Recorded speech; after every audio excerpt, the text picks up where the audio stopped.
So this is a beginner's lesson anyway. Beginner's lessons are only different from advanced lessons in that they're simpler, less complicated.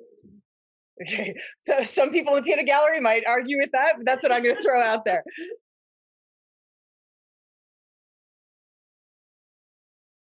All you really need to know is that the movement is a container for you to observe yourself doing movement as opposed to mastering the movement. Okay, but before you're too comfortable, come stand up. So notice what you discover when you observe how you're standing. You might notice if you have a preference of standing a little bit more in one leg. You might notice you think, oh, I have, there's a story about your preference, but you just notice, well, right now as you're standing there. And then you can also see as you're standing there, what do you notice about your back?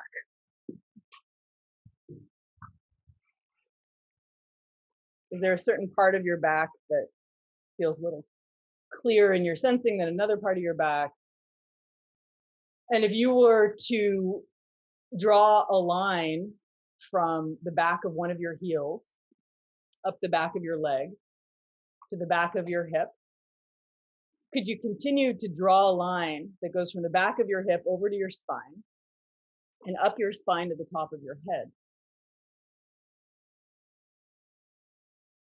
And then can you draw another line that goes somewhere from the top of your spine down your arm on that same side? And then fill out the picture. So you can see that there's two lines that go up the back of your legs that connect over your hips to your spine and go up your spine to your head. And you can draw two lines that go from your spine across your shoulder and down your arms. And notice, does that change anything about the way that you feel yourself in standing? And in any way, does it bring in more parts of yourself? Open up an inquiry for yourself as you're walking around. Maybe ask yourself if you can maintain some kind of sense of relationship between the parts that are involved in walking. So let's say your feet, your leg, your hips, your back, your shoulders, your neck, and your head. Listen for a sense of relationship.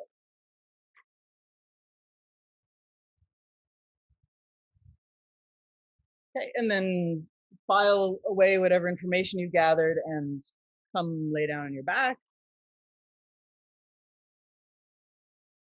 So you could set up a framework of thinking of the Feldenkrais method as a way of getting to know a series of relationships. And with that framework, you could think about how easy it is to get distracted.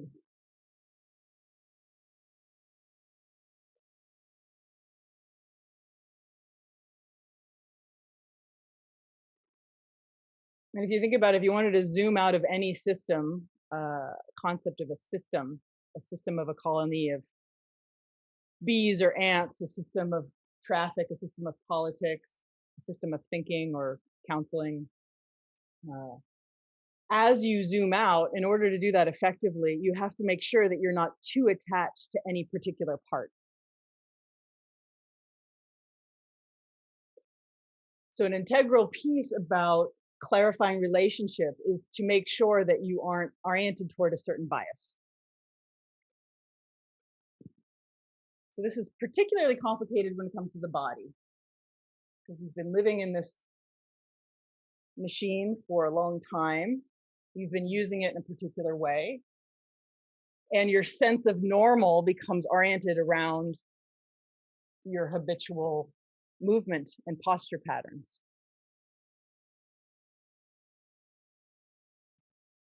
If you've always felt like your head was more or less connected to the top of your shoulders, it's difficult to develop a sense of relationship down your spine until you get to understand through your feeling how your neck is and how it interacts with the rest of your spine, as an example, yeah? So now the other interesting piece that I want to bring in is that there's also these superhuman parts about relationship. And we are super sensitive and emotional beings, and our brains are very highly active. So what ends up happening is the way that you see yourself, the way that you develop a sense of self-image comes from the way that you internalize the relationships of the pieces that you use in your life, but also the way that you interact with the world. So I want to open up this framework for today. And I'm going to sidestep here and compare it to how much most of us love astrology, or what's the Myers-Briggs thing called?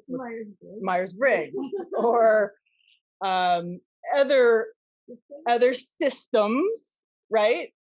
That are lenses that illustrate a certain series of relationships that create an integral whole, right?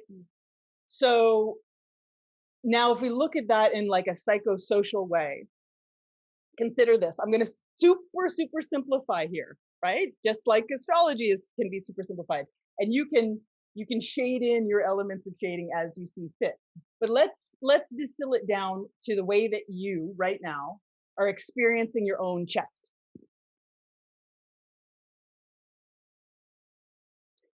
Now your chest may feel like a thing, right? But your chest is part of a system and part of a relationship and part of a complex that involves all of your ribs that go down your breastbone and connect to your spine. So you could say that you've got the front of your chest, the back of your chest, the sides of your chest. Or you could also just think of your chest as a three-dimensional whole.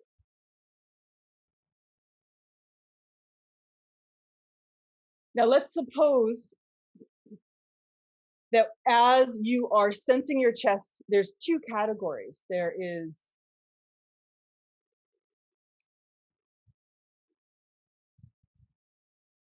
shielding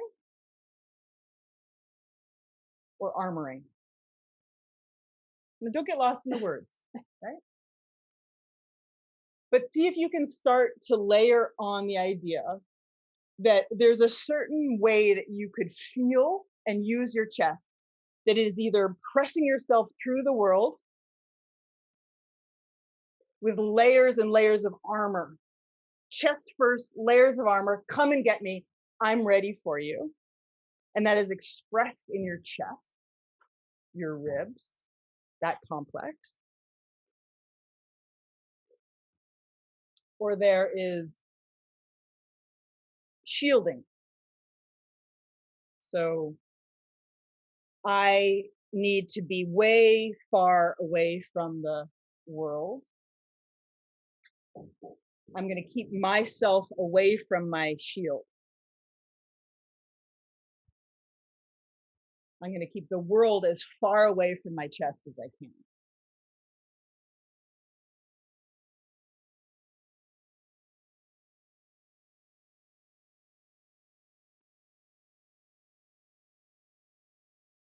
The other interesting thing about starting to inquire about the chest or the rib cage is that it's extremely adaptable biomechanically, physiologically, right? The tissues that go down the front of your chest are cartilage, which isn't like a gummy gooey substance, but it's an adaptable substance. So you actually, even if your spine is fused in the back, you actually have a potential for a lot of movement in your chest. Yeah, on either side of your sternum, between your sternum and the actual bone piece of the ribs. And the sternum is bone. And the sternum is bone. But again, even, that's another whole conversation about, bone is just more layers of tissue than cartilage, which is more layers of tissue than something else, right? So just degrees of density. Okay, so this is just to set up a framework so that as we do a very basic lesson, there's a few doors of inquiry that you could open up for yourself, okay? This you can thank Leslie for, because we've been doing this intensive all week, and I've just been like gangbusters taking notes and analyzing things and thinking about things. So anyway, all right, enough. Bring your attention back down to the floor. If you've got your cushion under your head and you don't need it there to mitigate pain, then move it out of the way for now, so you can get a very clear reading of the way the floor feels pressing along the backside of you. And notice what the image that you have of yourself, your sensory self-image, looks like today. And then notice, from the way that you feel the floor, how long are you from the back of your pelvis to the back of your head? How long is your right leg from the back of your hip to your heel? Feeling all of the places that the floor may or may not be coming into contact down your right leg. And then, is there anything different in the way that you feel the length or the size of your left leg when you feel it from the back of your left hip to your left heel? Is there any sense of relationship in your feeling? Do you feel any kind of sense of connection between your legs and your hips? And then moving up your back.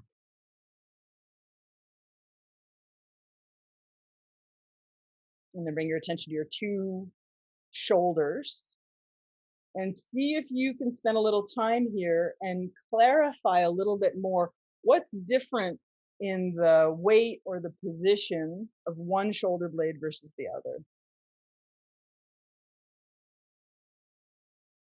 Feel the length of the back of each of your arms along the floor.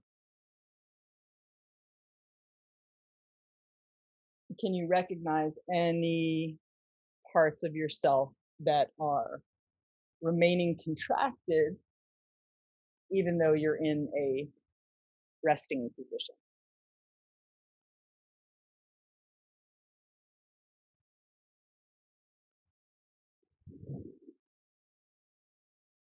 And then what about your chest? So go to the place that, when I say chest, you feel, and then see if you could start to broaden your sensing around that area.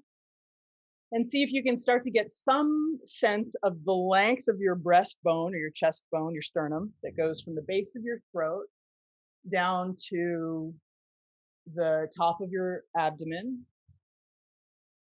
that whole length, and then across from that breastbone, across, wrapping underneath your arms or your armpits and connecting to your spine in the back. How long is your rib cage in the front? How long is your rib cage in the back in your sensing?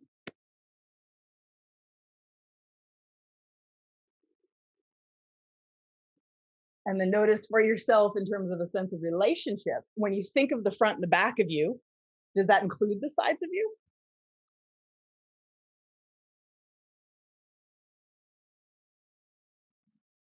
Very complicated. When you look at yourself in the mirror, you only ever have one dimension that you're looking at, right? That starts to form the way that you see yourself. Right now, do you get more of a sense of armoring, chest first into the world, or shielding, chest being held back from the world? Rib cage forward, layers of defense, armor, or layers of protection, rib cage back? Or, some combination of the two, or some gradations of it. You've heard me joke in the immersions about the type, like what type you are, what type of rib cage are you?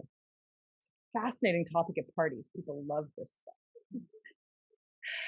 My chest. Do you want to know about my chest? Brilliant. Okay. Leave all that. Come lay down on your, hang on a second. Lay down on your right side, unless for any reason that's not a happy place for you. Either have your head on the floor or on a cushion. Bend your two knees up in front of you.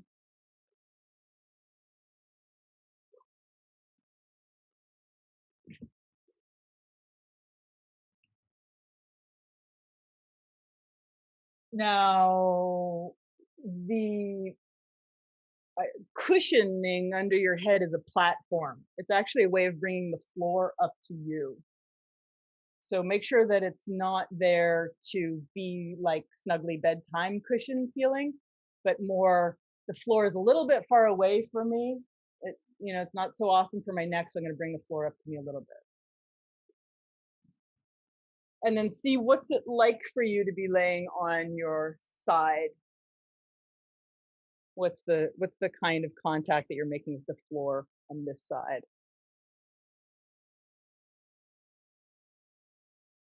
And notice how your rib cage feels in this position.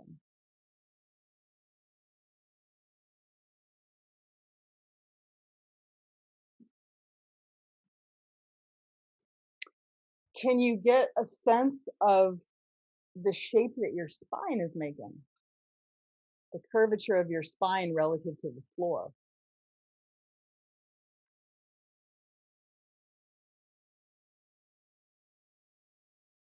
And why do we bother? Why do we care? Because the more you refine your awareness of these parts of yourself, the more likely you can organize yourself for optimal functioning, which means the more likely you will mitigate injury or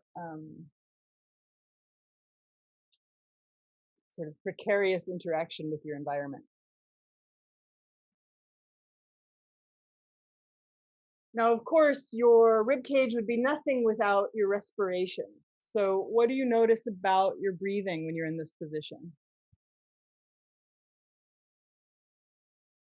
Can you zoom in a little bit to the ribs that are pressing into the floor or into cushion? And how much detail can you sense there? Can you start to feel a difference between where the pressure is stronger or less strong as you're breathing? And when your air comes in, what happens on the left side of your rib cage, the side that you're not laying on? Okay, so now take your top hand. I'm going to just speak as though everyone's on their right side. Take your left hand, put it up and over the top of your head so you're holding on to your right ear, right temple, right side of your face. The right side of your face. Over the top of your head. Mm-hmm.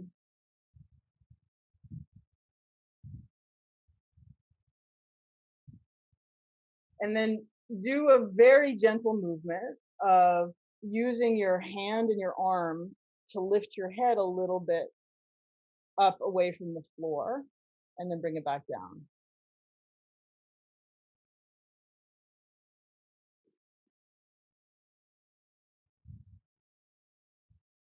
And as you explore that movement, be very, very clear about finding the least amount of effort. So it doesn't matter how big the movement, how strong. Avoid a jerky kind of movement and keep trying to find a very delicate, very gentle, comfortable kind of movement.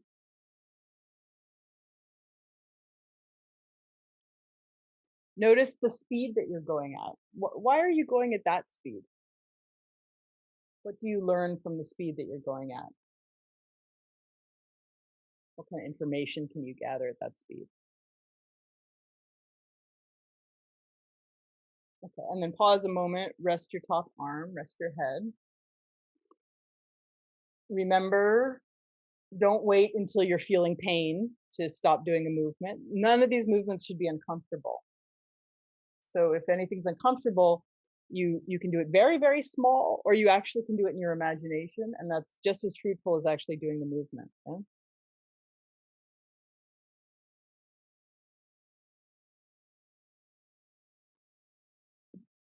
Okay, now keep your bottom leg bent and straighten out your top leg. Straighten it out under you with your foot on the floor still.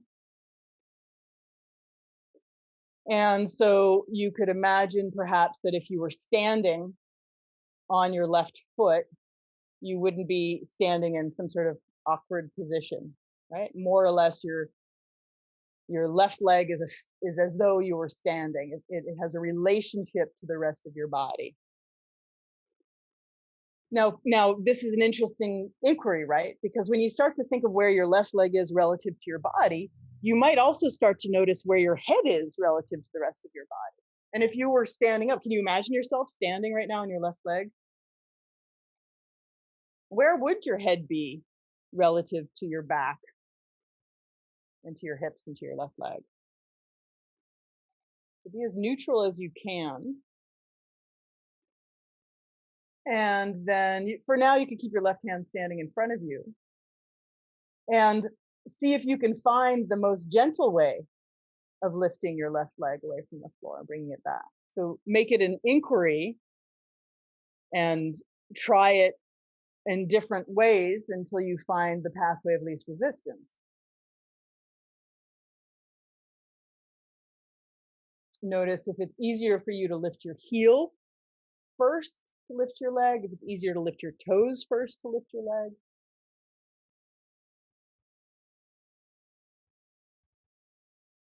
But ultimately, as a starting point, you're just gathering a little information and saying, what's it like for me to do this movement? Where do I work really hard? Where could I reduce the effort?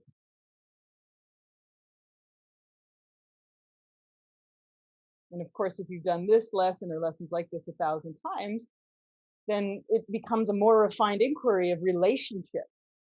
What kind of relationship do I feel here? So try to simplify. Try to simplify. Don't make it more complicated for yourself. Simplify.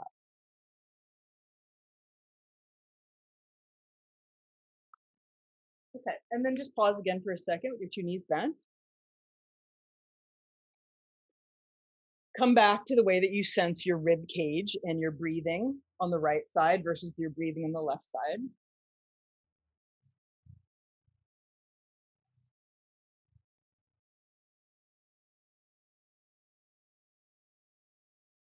Put your left hand up and over the top of your head until you can hold on to the right side of your face. Straighten out your left leg. And then compare the feeling of lifting when you lift your head and your leg at the same time.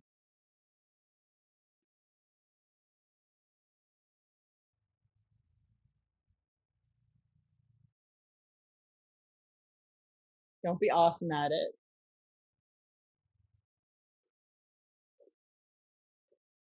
Just keep coming back to your own inquiry.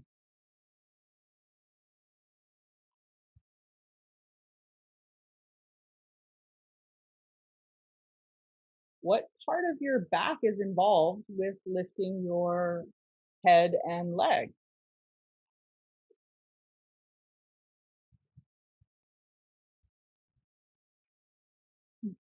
What is this movement? What happens to the left side of you versus the right side of you when you lift your head and your leg?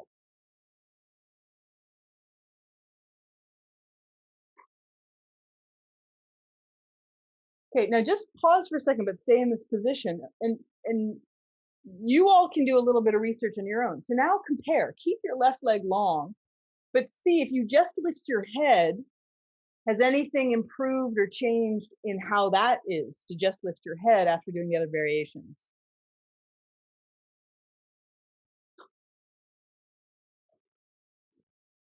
Investigate how it is to just lift your leg. Can you notice any changes in how that is? And then, yeah, you can just take a couple moments, do some research on your own and see what is different for you if you use one, if you use the other, if you use them together.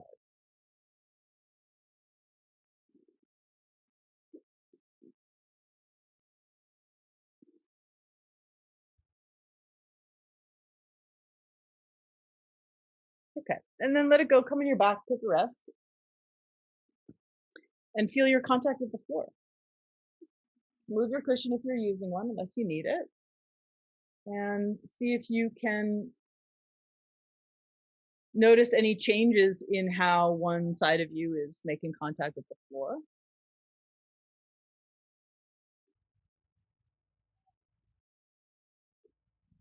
Maybe both sides of you, maybe no sides of you.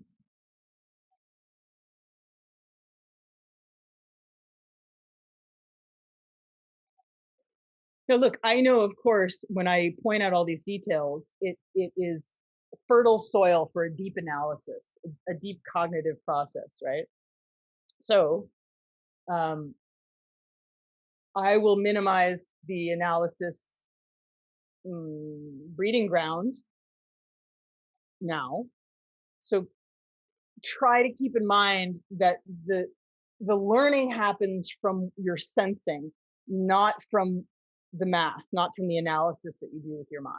It's fun. We love to analyze because we feel smart, but the learning is very unusual, right? The learning is organic learning, like how a baby learns.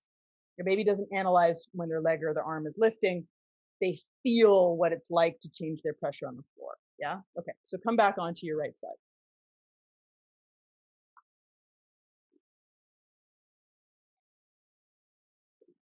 Bend your knees up in front of you. Put your left hand up and over the top of your head. Hold on to the right side of your face again. Revisit the very first movement of lifting your head a bit and bringing it back down. And notice what you feel along your right rib cage.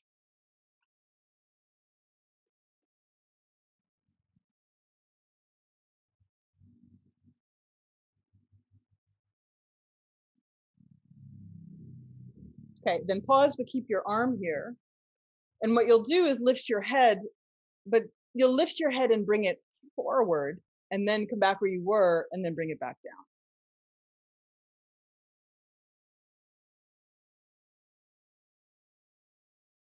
You think of forward as though you were going to look at your knees.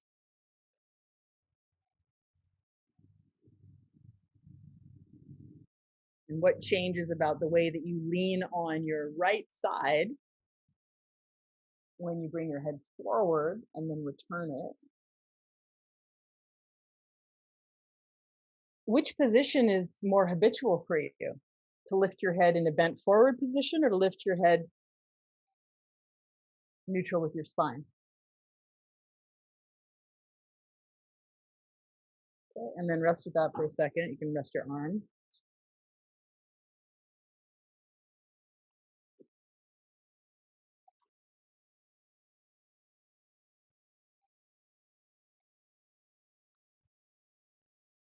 Straighten out your left leg. Put your left hand up and over your head, as long as that's comfortable. Otherwise, keep your hand resting in front of you. And revisit what it's like to just lift your left leg and bring it back down. And what changes of the pressure on the right side of you? What changes in your right ribs?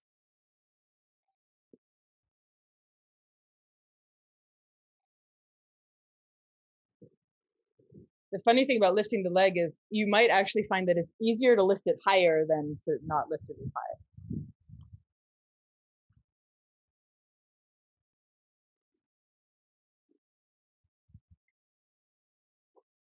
And then see what it's like to lift your leg and bring it forward as though there was a big eyeball on your knee, and your knee wanted to start to look at your face. You lift it forward and then you bring it back down. You pause for a moment so that you can feel again when you lift it. You bring it forward, you bring it back, you bring it down, you pause for a moment. What's it like to zoom out and think of yourself as a system? So as opposed to, oh, but that hurts my butt in this place, or oh, I clench my abdomen. Can you zoom out a little bit?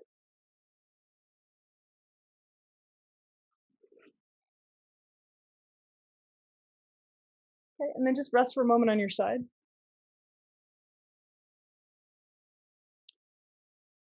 And as you're resting, bring your attention back to your breathing and start to exaggerate slightly the expansion in your rib cage with your inhales. And exaggerate slightly a sort of compression is a big word, but a making small, a reducing of your rib cage with your exhales.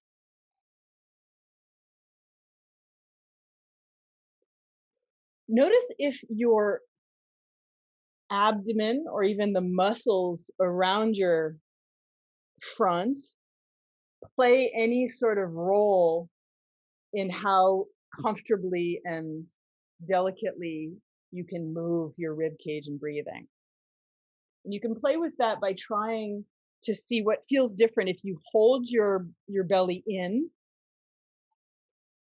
and breathe into your ribs and listen for the movement, and then compare that to if you even just slightly press your belly out and compare. So do a little bit of research on your own. When you're ready, change your investigation a little bit. So now when you lift your head and your leg like you did before, see what it feels like if you breathe into your ribs as you do that.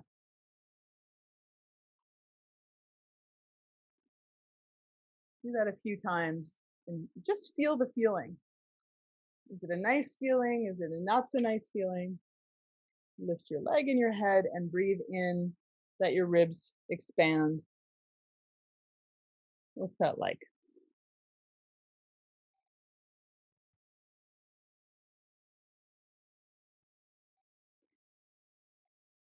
Now, what kind of differences do you notice if you lift your leg and your head while you're breathing out and reducing your rib cage, letting your rib cage soften into the floor? And then pick the one that serves you and see what happens if you lift your leg and your head and you bring them both forward, like they wanted to look at each other in front of you, and then you come back and then you bring them down. You breathe in and out, and then either on your inhale or your exhale, as is more optimal for you, you lift them, you bring them both forward, you bring them both back, and you bring them both down. What do you do with your spine when you bring your leg and your head forward? Your leg stays comfortably straight, and you figure out how you lift it while it's straight, move it forward while it's straight, bring it back while it's straight.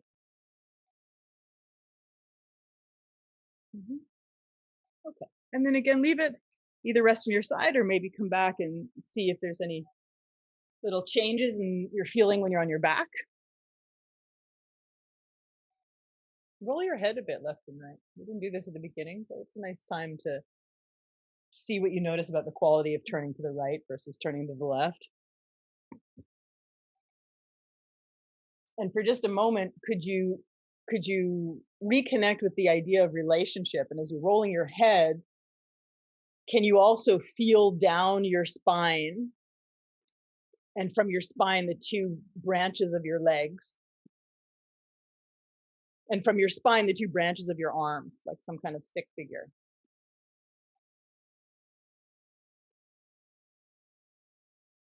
What kind of sense of relationship do you have between the movement of your head and these 5 lines?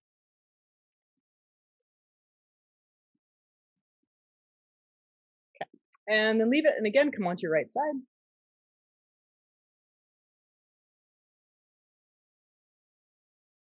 Bend your knees up in front of you, and then put your left hand up and over your head. Straighten out your left leg. Keep it resting as comfortably as it can on the floor, but straight. Lift your head, and can you imagine that the eyeball's on the back of your head?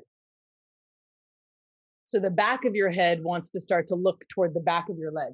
Keep your leg where it is. It's just a direction. Don't worry about where your head's going or your eyeball. Just see if you can lift your head and bring the back of your head back. Now, could you go from bringing the back of your head back to the back of your head forward? Yeah. Bring the back of your head back, and then bring the back of your head forward.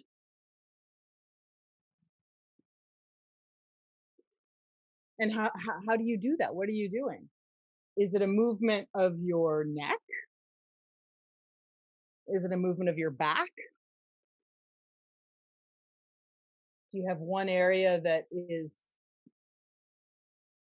the powerhouse that leads the other parts? Can you reduce the effort? So it's not that you're bringing your ribs forward and back, it's that you're bringing your head, the back of your head back and the back of your head forward. Now, of course, your ribs will probably move, but the movement's coming from your head and your arm. Yes. Okay, great. Pause for a second on your side.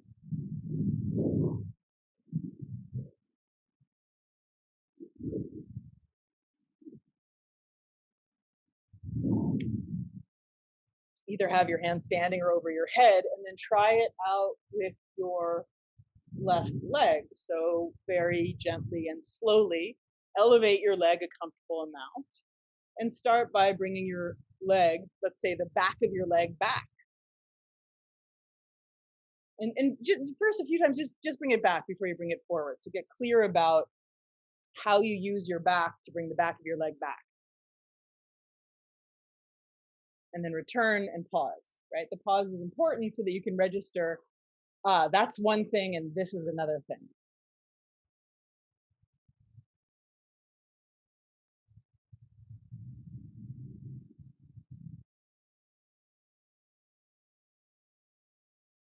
Yeah, and then maybe you add in bringing, let's stay with this idea. Bring the back of your leg forward.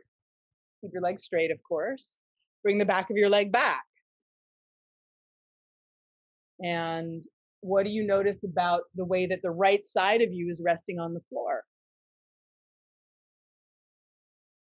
Are you holding yourself in a particularly rigid way, or is there room for a little bit of adaptability there?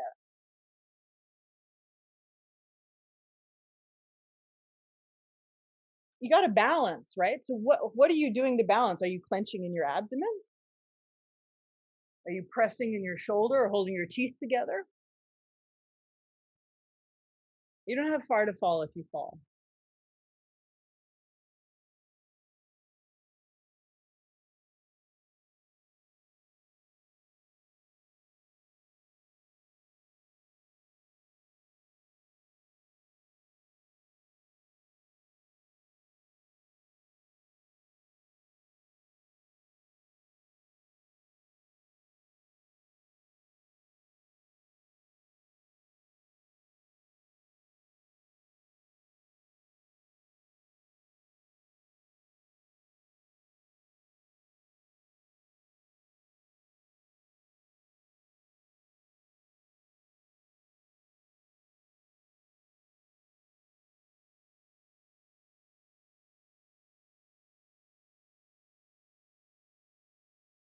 Go back to the original movement.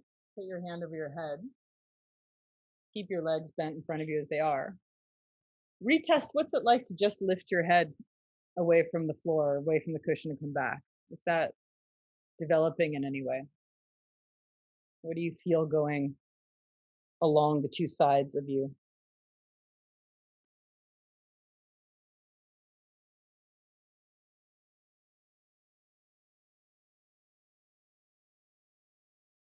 Okay, and keep your hand like this on your arm on your head, straighten out your left leg. Take your time with this, right? If you don't have the bandwidth to pay attention, then just skip it and take a rest, right? There's no advantage in just doing it mechanically or automatically. So if you still have a little bandwidth, then take your time, right? And see, okay, now you're going to lift your head and your leg. And you're going to go as slowly as you can so that you can feel what it's like to bring your head and your leg forward, back to neutral, and then back.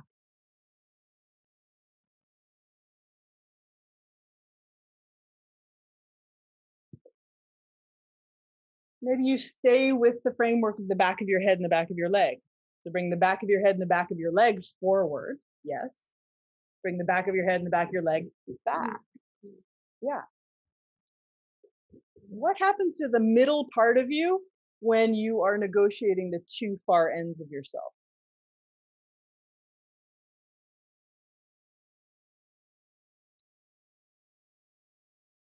What's different if you tighten your abdomen as you do this versus if when you bring your leg and head back, you actually let your abdomen go forward a little bit? Can you compare that? So your head and your leg go back, your abdomen goes forward. What's different from if when your head and your leg go back, your abdomen tightens or you bring your abdomen in?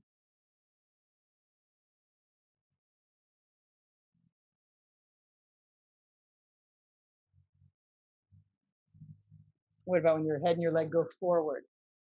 Is that better to bring your abdomen forward or bring your abdomen back? It's just a feeling, not an analysis, just what feels best for you.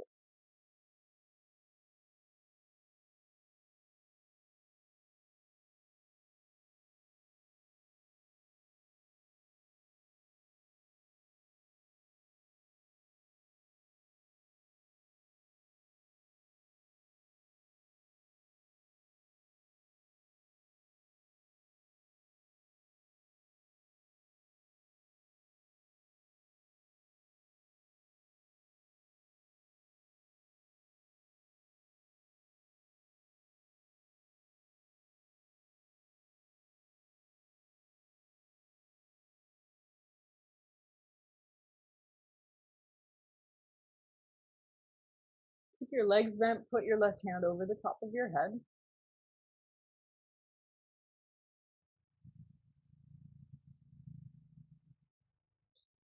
If you have a pad under your head, you might try this without. So that now you have an added dimension, right? Now you have up toward the ceiling, but now you have down toward the floor, whereas neutral is somewhere in between, right? So see if you could now do a movement first of bringing your head more toward the ceiling and then more toward the floor.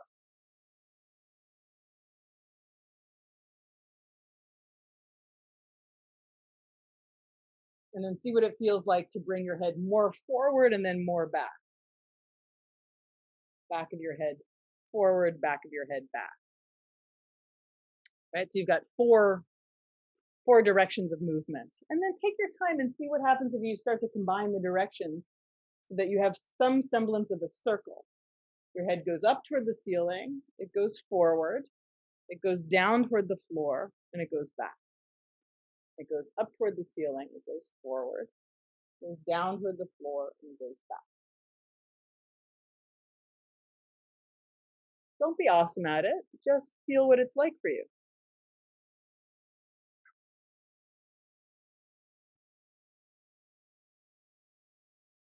What do you notice in the other parts of yourself? How does your pressure change on the floor? Okay. And then rest your head and straighten out your left leg.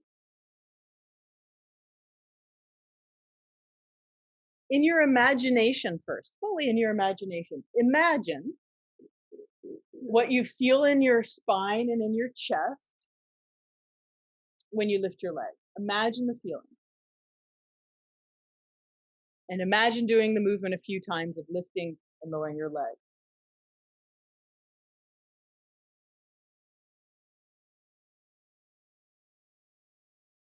Okay, and then continue in your imagination. Lift your leg and bring it forward and bring it back. And again, what do you feel in your chest and in your ribs, in your shoulders, in your neck, as you're gently swaying your leg forward and back in your imagination?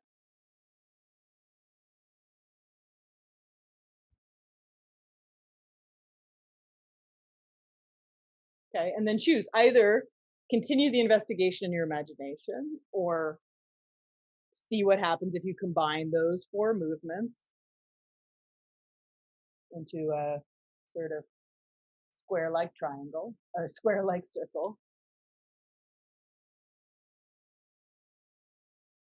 Reduce the effort somewhere.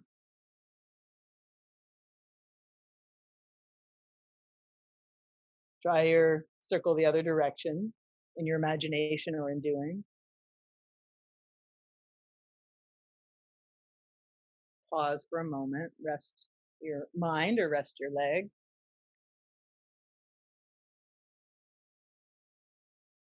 Now, can you picture what it would feel like along the right side of you? What it would feel like with your abdomen and your chest if you were doing those two circles at the same time? See if you can imagine that.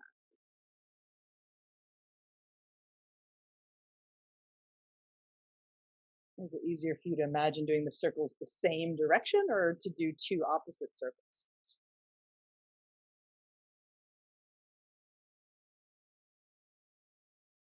And then choose either continue to imagine or go ahead and investigate if you want to see.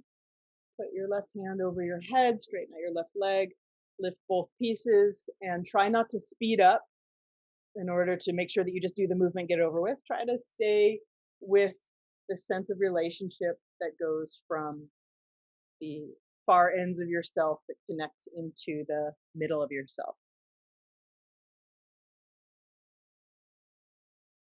And of course, take your time with your own research. Pause, of course, when you need to pause.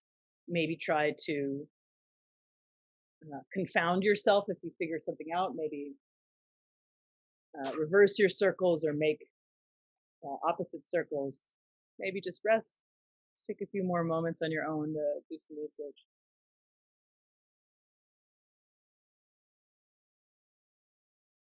And when your research is complete, then come back and rest on your back.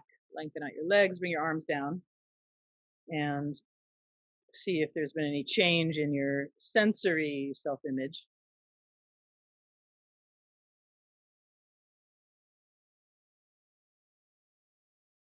Notice the way that you get a sense of your chest, your rib cage going down the front of your breastbone and wrapping around to your spine and back. And is there any little difference in the way that your air moves in the right or the left side?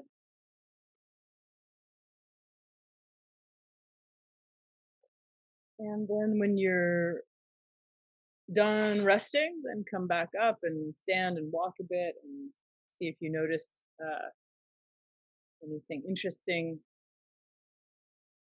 Take the next 5 minutes before leaping out of your experience, if you can, to investigate, walk around, rest, whatever you want to do to integrate.